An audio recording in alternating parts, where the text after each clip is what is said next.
ప్రభు నామమున మీ అందరికీ వందనాలండి.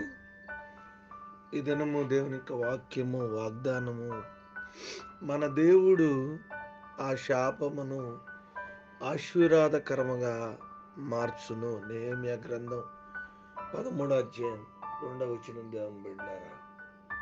దేవుని బిడ్డలారా, బిలాం అనేటువంటి ప్రవక్త ఉన్నాడు. బిలాం అనేటువంటి ప్రవక్త ఎవరినైతే శపిస్తాడో వారు శపించబడతారు, ఎవరినైతే ఆశీర్వదిస్తాడో వారు ఆశీర్వదించబడతారు. దేవుని బిడ్డలారా, అయితే ఇశ్రాయేలీల మీదకి యుద్ధము జరుగుతూ ఉన్న సందర్భంలో బిలాముని డబ్బులిచ్చి, బిలాము ప్రవక్తకి డబ్బులని ఎరచూపించి ఇశ్రాయేలీలను శపించమండం మనం గమనించాం.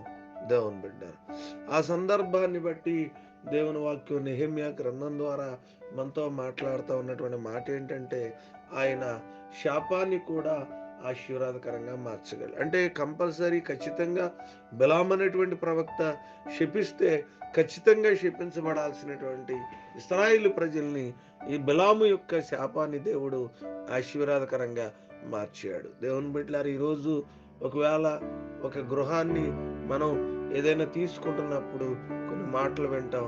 ఇది శపించబడిందండి, లేకపోతే దీనివల్ల ఆశీర్వాదం లేదు, ఇది కలిసి రాదు, ఇది రోడ్డు పోవటం, లేకపోతే ఇది సరైనటువంటి స్థితిలో లేదు అనే మాట వింటాం.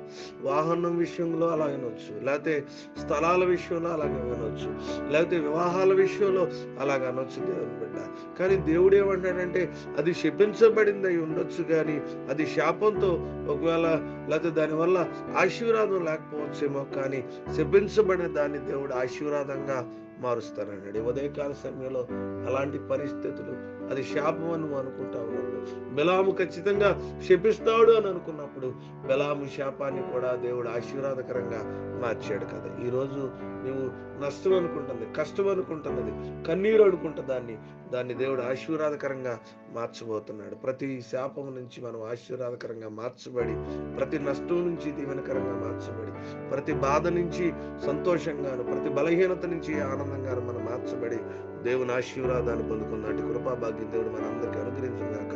ఈ కొద్ది మాటలు దేవుడు మన ఇంట్లో దీవించుగాక. ఆమేన్, ఆమేన్, ఆమేన్.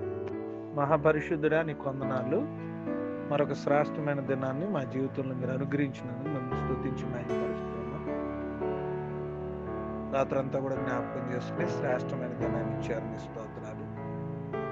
నైనా నెహెమ్యా గ్రంథం 13వ అధ్యాయం 2వ వచనం ప్రకారం మన దేవుడు ఆ శాపం ఆశీర్వాదంగా మార్చుందని చెప్పారు. మా జీవితాల్లో ఏదైనా ఎందుకో నష్టాలు జరుగుతున్నాయి, శోధనలు జరుగుతున్నాయి, ఏదన్నా మేము శాపంలో కానీ పాపం వల్ల ఏదైనా మాకు నష్టం కలిగింది అనే ఆలోచన కలిగి ఎవరైనా బాధపడుతున్నారు, ఆ శాపమును లేకపోతే ఆ నష్టాన్ని, ఆ బలహీనతను ఆశీర్వాదంగా మీరు మారుస్తారని వాక్యం ద్వారా సెలవిచ్చారు. అయినా మాకు వచ్చినటువంటి ప్రతి శాపం నుంచి విడిపించి ఆశీర్వాదంగా మార్చడానికి ప్రార్థన చేస్తాం. ఎవరైతే శాపం ద్వారా, నష్టం ద్వారా, కొన్ని ఇబ్బందుల ద్వారా, వారి బలహీనతలు బట్టి ప్రభావ నేను నష్టపోయారు, వారందరినీ ఆశీర్వాదకరంగా మార్చడానికి ప్రార్థన చేస్తాం. ఇదేనా నీ కృపతో మమ్మల్ని నింపమని, కుటుంబాల మా అవసరం తెలిసిన నీ సన్నిధి, నీ ప్రసన్నత దయచేయమని. వివాహనాలు, పుట్టినరోజులు, సువార్త పరిచర్య, దేవుని ఆశీర్వాదాలు, దేవుని యొక్క కృప ఈ దినపు యొక్క మా ఒక్కరితో తోడుగుండి ఇదేనా దేవునితో మమ్మల్ని ప్రార్థిస్తున్నాను తండ్రి. ఆమేన్.